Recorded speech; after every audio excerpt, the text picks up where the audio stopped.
কল্পনা করা যাক দৃশ্যপটটা। ধরুন সকালে শান্তিতে ঘুম থেকে ওঠা হলো, এরপর চোখ কচলাতে কচলাতে মোবাইল ব্যাংকিং অ্যাপটা চেক করতে গিয়ে দেখা গেল অ্যাকাউন্টের ব্যালেন্স পুরো শূন্য, সব টাকা গায়েব। উফ, এটা তো রীতিমতো একটা দুঃস্বপ্ন। একদম তাই। আর এটা কিন্তু কোনো হলিউডের সাইফাই সিনেমার প্লট নয়, মানে বর্তমান সময়ের একদম নিত্যদিনের একটা বাস্তব ঘটনা। কিন্তু এর চেয়েও ভয়ঙ্কর ব্যাপার হচ্ছে, টাকা চুরি যাওয়ার এই ঘটনাগুলো এখন আর কেবল ব্যক্তিগত অ্যাকাউন্টের মধ্যেই সীমাবদ্ধ নেই। রাইট, এখন তো এগুলো বিশাল আকার ধারণ করেছে। ঠিক। তো আজকের এই গভীর আলোচনায় আমরা সাইবার জগতের এই পুরো স্পেকট্রামটা ডিকোড করব। আমাদের আজকের এই আলোচনার জন্য ৩টা দারুণ সোর্স আছে। প্রথমটা হলো একদম বেসিক একটা সাইবার সিকিউরিটি 101 ইউটিউব ভিডিও। দ্বিতীয়টা কম্পিউটার সিকিউরিটির ওপর উইকিপিডিয়ার একটা বিশাল আর ঐতিহাসিক ডেটাবেস। আর তৃতীয়টা হচ্ছে IBM এর সাইবার সিকিউরিটি ট্রেন্ডস 2026 নামক একটা অত্যন্ত যুগোপযোগী রিপোর্ট। মানে IBM এর রিপোর্টটা কিন্তু আসলেই চোখ খুলে দেওয়ার মতো। একদম। তো আমাদের আজকের মিশন হচ্ছে এই সোর্সগুলোর ভিত্তিতে সাইবার জগৎ নিয়ে সাধারণ ভ্রান্ত ধারণাগুলো ভেঙে ফেলা এবং ব্যক্তিগত অ্যাকাউন্ট থেকে শুরু করে প্রাতিষ্ঠানিক পর্যায়ে 2026 সালের নতুন থ্রেডগুলো, যেমন AI এবং সাপ্লাই চেইন হ্যাক কিভাবে কাজ করে সেটা সহজবোধ্য করা। তো চলুন শুরু করা যাক। হ্যাঁ, সাইবার জগতের এই বিবর্তনটা আসলে চমকে দেওয়ার মতো। একটা সময় ছিল যখন সাইবার অ্যাটাক বলতে আমরা ভাবতাম মানে অন্ধকার ঘরে বসে হুডি পরা কোনো একজন হ্যাকার নির্দিষ্ট কাউকে টার্গেট করে কিবোর্ডে খুব দ্রুত কোড লিখে যাচ্ছে। হ্যাঁ, ওই সিনেমার মতো আর কি। রাইট, কিন্তু আজকের দিনে হ্যাকিং কোনো একক ব্যক্তির কাজ নয়। এটি রীতিমতো একটি স্বয়ংক্রিয় আর বলা যায় ইন্ডাস্ট্রিয়াল স্কেল অপারেশনে পরিণত হয়েছে। এই জায়গাটিতেই সবচেয়ে বড় ভ্রান্ত ধারণাটি ভাঙা দরকার। আমাদের ইউটিউব ভিডিও সোর্সটাও কিন্তু এই মেথগুলো নিয়ে কথা বলেছে। অনেকেই ভাবেন হ্যাকিং মানেই শুধু আইটি এক্সপার্টদের বিষয়, অথবা শুধু অ্যান্টিভাইরাস থাকলেই সব নিরাপদ। আর সবচেয়ে বড় ভুল ধারণা হলো সাধারণ মানুষ কখনোই হ্যাকারদের টার্গেট হয় না। একদম সত্যি। অনেকেই ভাবে তাদের তো আর $বিলিয়ন যে হ্যাকাররা তাদের পেছনে সময় নষ্ট করবে। হ্যাঁ, কিন্তু ঐতিহাসিক ডেটা আর সাইবার সিকিউরিটি অ্যানালাইসিস থেকে দেখা যায় হ্যাকাররা আসলে নির্দিষ্ট কোনো ব্যক্তিকে খুঁজেই বের করে না। মানে এটি পুরোপুরি একটি আনটার্গেটেড বা লক্ষ্যহীন প্রক্রিয়া। ঠিক বলেছেন। আক্রমণগুলো মূলত ব্যাপকভাবে জাল ফেলার মতো। উইকিপিডিয়ার কনসেপ্টগুলো দেখলে বোঝা যায় ইন্টারনেট নামক এই বিশাল উন্মুক্ত জায়গায় হ্যাকাররা স্বয়ংক্রিয় স্ক্রিপ্ট ব্যবহার করে একসাথে লাখ লাখ আইপি অ্যাড্রেস বা নেটওয়ার্ক স্ক্যান করে। তারা দেখে কোথায় কোন পোর্ট খোলা আছে, আচ্ছা। অথবা কার সফটওয়্যার আপডেট করা নেই, কাকে সহজে একটা ফিশিং ইমেল পাঠিয়ে বোকা বানানো যায়। মানে তারা নির্দিষ্ট কাউকে খুঁজছে না, তারা খুঁজছে দুর্বলতা। তার মানে যার সিস্টেমের তালাটি দুর্বল সেই এই বিশাল জালের ভেতরে আটকা পড়ছে। একদম তাই। আর একবার জালে আটকা পড়লে যে শুধু টাকা চুরি যায় তা কিন্তু নয়। ভিডিও সোর্সটাতে ডিজিটাল সম্পদের বা ডিজিটাল অ্যাসেটসের 5টা ধরন খুব সুন্দর করে বলা হয়েছে: data, accounts, device, online identity আর সরাসরি টাকা। ধরা যাক ঢাকার একজন ফ্রিল্যান্সারের কথা, যার গুগল অ্যাকাউন্ট বেহাত হয়ে গেছে। ওহ, এটা তো বিশাল ক্ষতি। হ্যাঁ, এর ফলে তার বিগত 5 বছরের সমস্ত কাজ, ক্লায়েন্টদের সংবেদনশীল তথ্য সব মুহূর্তের মধ্যে গায়েব হয়ে গেল। ডিজিটাল সম্পদগুলোকে যদি আমরা একটা ফিজিক্যাল কাঠামোর সাথে বা ধরুন একটা বাড়ির সাথে তুলনা করি, আচ্ছা, তাহলে অ্যাকাউন্টের টাকা হলো ওই ঘরের ড্রয়িং রুমে রাখা দামি টিভির মতো। চুরি গেলে হয়তো সাময়িক কষ্ট হবে, কিন্তু আবার কেনা যাবে। কিন্তু একজন মানুষের অনলাইন আইডেন্টিটি হলো সেই বাড়ির মালিকের সুনামের মতো, তাই না? একদম। যেটা আসলে ঘরের ওই দামি আসবাবপত্রের চেয়েও অনেক বেশি মূল্যবান। রাইট। হ্যাকাররা যখন সেই পরিচয় চুরি করে ভুয়া প্রোফাইল তৈরি করে সম্মানহানি করে, তখন সেই ক্ষতিটা তো আর পূরণ করা সম্ভব হয় না। হ্যাঁ, কারণ ডেটা এবং আইডেন্টিটি এখন আক্ষরিক অর্থেই নতুন কারেন্সি। আর এই কারেন্সি চুরি করার মেকানিজম বুঝতে হলে আমাদের হ্যাকিংয়ের মূল সমীকরণটা বুঝতে হবে। সমীকরণ বলতে ওই থ্রেট, ভালনারেবিলিটি আর রিস্কের ব্যাপারটা? হ্যাঁ, ঠিক তাই। ভিডিওটাতে একটা চমৎকার উদাহরণ ছিল। মিরপুরের একজন গৃহিণী ফাতেমা বেগমের গল্প।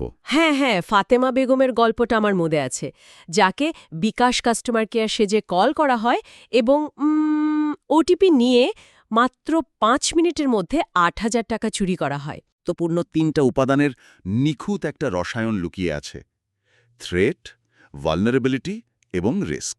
আচ্ছা, একটু ভেঙে বলা যায় বিষয়টা? অবশ্যই। এখানে থ্রেট হল সেই ভুয়া কলকারী বা স্ক্যামার যে ক্ষতি করার উদ্দেশ্যে ওত পেতে আছে। কিন্তু থ্রেট একা কখনোই কিছু করতে পারে না। তার প্রয়োজন হয় ভালনারেবিলিটি বা দুর্বলতার। মানে ফাতেমা বেগমের যে দুর্বলতাটা ছিল। হ্যাঁ, এই ক্ষেত্রে দুর্বলতাটি কোনো সফটওয়্যারের বাগ বা টেকনিক্যাল ত্রুটি ছিল না। দুর্বলতাটি ছিল ফাতেমা বেগমের না জানা যে কোনো বৈধ প্রতিষ্ঠান কখনো ফোন করে গ্রাহকের গোপন ওটিপি জানতে চায় না। এই থ্রেট এবং ভালনারেবিলিটি যখন একসাথে মিলে যায় তখনই তৈরি হয় রিস্ক বা ঝুঁকি। যার চূড়ান্ত পরিণতি হল ওই ৮,০০০ টাকা হারানো। একদম তাই। পুরো সমীকরণটাকে আমি একটা অ্যানালজি দিয়ে বলি। ধরুন, থ্রেট হলো পাড়ার রাস্তায় ঘুরে বেড়ানো একজন চোর, ভালনারেবিলিটি হলো ঘরের খোলা জানালা, আর রিস্ক হলো মূল্যবান জিনিসপত্র চুরি যাওয়ার সংখ্যা। চমৎকার অ্যানালজি। এখন আমার প্রশ্ন হল, আমরা তো পুরো পৃথিবীর সব চোরকে রাস্তা থেকে সরাতে পারবো না, মানে থ্রেট নির্মূল করা সম্ভব না। তার মানে কি আমাদের একমাত্র আত্মরক্ষার উপায় হচ্ছে নিজের জানালাগুলো বন্ধ রাখা, মানে ভালনারেবিলিটি কমানো? হ্যাঁ, আধুনিক সাইবার প্রতিরক্ষার মূল দর্শনই হল এটি। আমরা যেহেতু থ্রেট কমাতে পারবো না, কারণ ডিজিটাল যুগে স্ক্যামাররা থাকবেই, কিন্তু টু ফ্যাক্টর অথেন্টিকেশন বা 2FA চালু করা বা সচেতনতা বৃদ্ধির মাধ্যমে যখন ভালনারেবিলিটি কমিয়ে আনা যায়, তখন রিস্ক কমে যায়। রাইট, তখন রিস্ক প্রায় শূন্যের কোঠায় নেমে আসে। আচ্ছা, ব্যক্তিগত পর্যায়ে এই জানালা বন্ধ করার বিষয়টা বেশ পরিষ্কার, কিন্তু এই লজিকটা যখন আমরা প্রাতিষ্ঠানিক পর্যায়ে বা বিশাল কর্পোরেশনের ক্ষেত্রে দেখি, তখন তো চিত্রটা সম্পূর্ণ বদলে যায়, তাই না? হ্যাঁ, তখন স্কেলটা অনেক বড় হয়ে যায়। উইকিপিডিয়ার ঐতিহাসিক ডেটাবেস ঘাটলে দেখা যায়, টার্গেট কর্পোরেশন এবং হোম ডিপোয়ের মতো কোম্পানিগুলো, যাদের মিলিয়ন মিলিয়ন ডলারের সিকিউরিটি বাজেট আছে, তারাও ভয়াবহভাবে হ্যাক হয়েছে। ৪০ মিলিয়ন, ৫৩ মিলিয়ন ক্রেডিট কার্ডের তথ্য চুরি গেছে। হ্যাঁ, আবার ধরুন অ্যাশলি ম্যাডিসন ব্রিচের ঘটনাটা। সেখানে শুধু ডেটা নয়, কোম্পানির সিইওর ইমেল ফাঁস করে রীতিমতো ব্ল্যাকমেল করা হয়েছিল। ঠিক। তো প্রশ্ন হল, এত বিশাল বাজেটের আইটি টিম থাকা সত্ত্বেও এই কোম্পানিগুলোর জানালা কিভাবে খোলা রয়ে গেল? মজার ব্যাপার হলো, বড় কর্পোরেশনের ক্ষেত্রে হ্যাকাররা সরাসরি সামনের দরজা দিয়ে ঢোকার চেষ্টাই করে না। আইবিএমের ২০২৬ সালের রিপোর্টটা থেকে একটা চমকপ্রদ এবং একই সাথে ভীতিকর তথ্য শেয়ার করি। হ্যাঁ, বলুন। আইবিএম বলছে ২০২৫ সালে তারা প্রায় ৪০,০০০ ভালনারেবিলিটি ট্র্যাক করেছে, আর এর মধ্যে ৫৬% ক্ষেত্রেই দেখা গেছে যে কোনো ধরনের অথেন্টিকেশন ছাড়াই হ্যাকাররা সিস্টেমে প্রবেশ করতে পেরেছে। দাঁড়ান, 56%? অর্ধেকেরও বেশি? হ্যাঁ, অর্ধেকেরও বেশি। তার মানে হ্যাকারদের কোনো জটিল পাসওয়ার্ড ভাঙতে হয়নি বা তালা খোলার বিদ্যা প্রয়োগ করতে হয়নি, তারা স্রেফ একটা খোলা সদর দরজা দিয়ে হেঁটে ভেতরে ঢুকেছে। শুনতে অবিশ্বাস্য লাগলেও এটাই সত্যি। কিন্তু কেন? তাহলে কি কোম্পানিগুলো নতুন নতুন সিকিউরিটি টুলস কেনা নিয়ে এত ব্যস্ত যে তারা বেসিক তালাটা লাগাতেই ভুলে যাচ্ছে? আইবিএমের এক্সপার্ট ক্রিস্টোফার কারিডি এই বিষয়টিকে একটা চমৎকার নাম দিয়েছেন। তিনি একে বলছেন আইডেন্টিটি ভার্সেস প্যাচিং বিতর্ক। আচ্ছা। কারিডিভোকে আনঅথেন্টিকেটেড দুর্বলতাগুলো খুব দ্রুত প্যাচ করতে হবে, মানে বন্ধ করতে হবে, আর আইডেন্টিটি কন্ট্রোল জোরদার করতে হবে। এ কারণে নর্থ আমেরিকা বর্তমানে সবচেয়ে বেশি আক্রমণের শিকার, মানে প্রায় ২৯% এক্সফোর্স কেস সেখানেই ঘটে। এত বেশি কেন সেখানে? কারণ সেখানে খুব দ্রুত ডিজিটাল অ্যাডপশন হচ্ছে, আর এই দ্রুত শিফট করার কারণে ছোট ছোট অনেক ফাঁকফোকর বা খোলা দরজা তৈরি হয়ে যাচ্ছে। বুঝতে পেরেছি। সদর দরজা খোলা থাকার এই বিষয়টা আমাদের বর্তমানের সবচেয়ে বড় থ্রেটের দিকে নিয়ে যায়। আইবিএম রিপোর্ট বলছে, যদি সদর দরজা বন্ধও থাকে, হ্যাকাররা এখন আর সেখান দিয়ে আসার চেষ্টাই করে না, তারা আসে পেছনের দরজা দিয়ে। হ্যাঁ, যাকে আমরা বলছি supply chain attack. Right. IBM report অনুযায়ী সাপ্লাই চেইন এবং থার্ড পার্টি হ্যাকের পরিমাণ গত ৫ বছরে ৪ গুণ বেড়েছে। আইবিএমের নিক ব্র্যাডলির একটা কথা খুব প্রাসঙ্গিক এখানে। তিনি বলেছেন, হ্যাকাররা বুঝে গেছে যে সামনের সুরক্ষিত দরজা ভাঙার কোনো প্রয়োজন নেই যদি সাপ্লায়ারের পেছনের দরজা দিয়ে বৈধ ক্রেডেনশিয়াল নিয়ে অনায়াসে ঢুকে পড়া যায়। একদম। আর এর সাথে এখন যুক্ত হয়েছে এআই বা আর্টিফিশিয়াল ইন্টেলিজেন্স। ডার্ক ওয়েবে অলরেডি ৩ লক্ষাধিক হ্যাক হওয়া ChatGPT ক্রেডেনশিয়াল বিক্রির জন্য পাওয়া গেছে। ও মাই গড, ৩ লাখ! হ্যাঁ, আর আইবিএম রিপোর্টে ওপেন ক্লড নামক একটা ওপেন সোর্স এআই এজেন্ট প্ল্যাটফর্মের উদাহরণ দেওয়া হয়েছে। বলা হচ্ছে এই এআই এজেন্টরা এখন সিকিউরিটি বিশেষজ্ঞদের জন্য বিশাল একটা মাথা ব্যথা। আইবিএমের দেব ম্যাকিনিজের মতে এআই এজেন্টরা এখন সবচেয়ে সহায়ক ইনসাইডার থ্রেট। ইনসাইডার থ্রেট মানে ঘরের শত্রু বিভীষণ। ঠিক তাই, কারণ এই এআই এজেন্টদের কাজ করার জন্য কোম্পানির সংবেদনশীল ডেটায় অ্যাক্সেস থাকতেই হয়। এটাকে একটা অ্যানালজি দিয়ে চিন্তা করা যায়। ধরুন বাড়ির পাহারায় একজন অত্যন্ত বিশ্বস্ত দারোয়ান রাখা হলো, কিন্তু সেই দারোয়ান নিজের অজান্তেই চোরকে বাড়ির সব চাবি দিয়ে দিচ্ছে। হ্যাঁ, চমৎকার উদাহরণ। কিন্তু এআই প্রসঙ্গে আমি একটু পুশব্যাক করতে চাই। মানে আমরা তো এআই এজেন্ট তৈরি করছি আমাদের কাজের সুবিধার্থে, তাই না? গতি বাড়ানোর জন্য। এর মানে কি এই নয় যে আমরা নিজেরাই এমন কিছু সুপার এফিশিয়েন্ট কর্মী বানাচ্ছি যারা ভুল করে হ্যাকারদের হাতে কোম্পানি সব চাবি তুলে দিতে পারে? আমি আপনার সাথে পুরোপুরি একমত, এবং এটাই সবচেয়ে বড় ঝুঁকি। এআই প্ল্যাটফর্মগুলো সরাসরি টার্গেট হওয়ার চেয়েও বড় ঝুঁকি হল এআই এর সাহায্যে ফিশিং এবং ক্রেডেনশিয়াল চুরি করা। আচ্ছা। তাই এই মুহূর্তে ফিশিং রেজিস্ট্যান্ট এমএফএ ব্যবহার করা আর লিস্ট প্রিভিলেজ অ্যাক্সেস বা ন্যূনতম অ্যাক্সেস অধিকার দেওয়ার প্র্যাকটিসটা সবচেয়ে জরুরি। মানে একটা এআই এর ঠিক যতটুকু ডেটা দরকার তাকে শুধু ততটুকুই অ্যাক্সেস দেওয়া। এআই এবং সাপ্লাই চেন এর মতো এত অত্যাধুনিক থ্রেটের কথা জানার পর যে কেউ ভয় পেয়ে প্রযুক্তি থেকে দূরে সরে যেতে চাইতে পারে, কিন্তু ভয় না পেয়ে ডিফেন্স সিস্টেম বা আত্মরক্ষার উপায়গুলো কিভাবে কাজ করে সেটা জানা প্রয়োজন। একদম।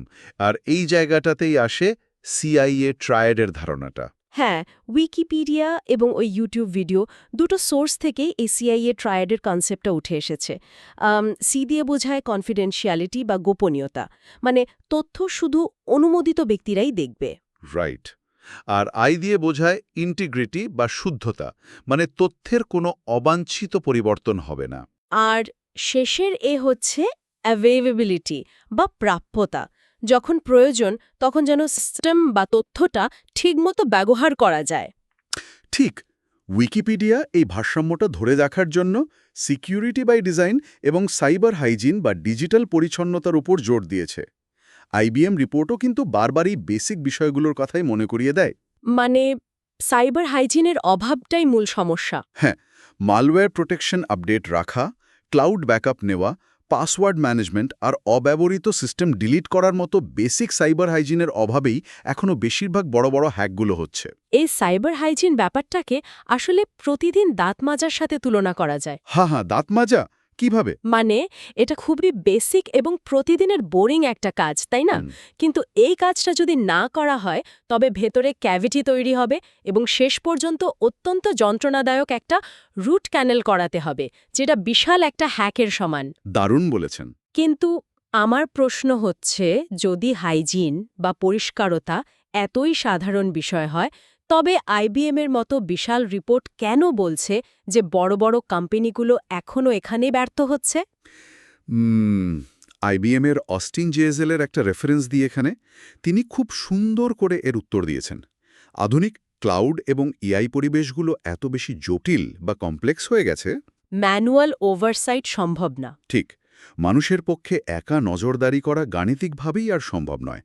কোথায় কোন পোর্ট 1 সেকেন্ডের জন্য খোলা থাকলো সেটা মানুষের চোখে ধরা পড়বে না।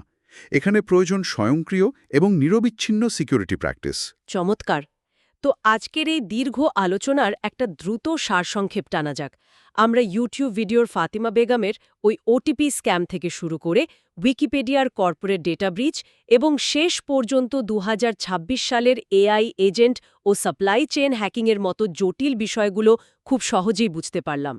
হ্যাঁ, পুরো স্পেকট্রামটাই কভার করা হয়েছে বলা যায়। সাইবার সিকিউরিটি যে শুধু আইটি বিভাগের কাজ নয়, বরং এটা দৈনন্দিন জীবনের একটা অত্যাবশ্যকীয় লাইফ স্কিল, সেটাই বারবার প্রমাণিত হল। একদমই তাই, এটা এখন সবার জন্যই প্রযোজ্য।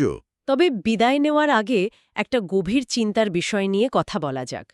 আমরা এমন একটা ভবিষ্যতের দিকে যাচ্ছি যেখানে এআই এজেন্টরা আমাদের ব্যক্তিগত ও প্রাতিষ্ঠানিক কাজগুলো স্বাধীনভাবে করবে, আর তাদের কাছে আমাদের সবচেয়ে গোপনীয় ক্রেডেনশিয়ালসগুলো থাকবে। হ্যাঁ, এটা তো অবাধারিত। একবার ভেবে দেখার মতো বিষয় হচ্ছে যদি কোনো এআই নিজেই ফিশিংয়ের শিকার হয় বা হ্যাক হয় তবে কি হিউম্যান এরর বা মানুষের ভুলের ধারণাটি পুরোপুরি মুছে যাবে কিন্তু খুব গভীর একটা পয়েন্ট। তখন কি এই এআই হয়ে উঠবে এমন এক ইনসাইডার থ্রেট যাকে কোনোভাবেই চাকরিচ্যুত করা বা শাস্তি দেওয়া সম্ভব নয়? মানুষের ভুলে শাস্তি দেওয়া যায়, কিন্তু এআই এর ভুলে কাকে ধরবেন? সত্যি, এটা ভাবলে রীতিমতো গা শিউরে ওঠে। এই প্রশ্নটি নিয়েই আজ আমরা আমাদের গভীর আলোচনা শেষ করছি। আশা করি সবাই এই নতুন সাইবার বাস্তবতা নিয়ে আরও ভাববেন এবং সুরক্ষিত থাকবেন। কথা হবে আগামী পর্বে।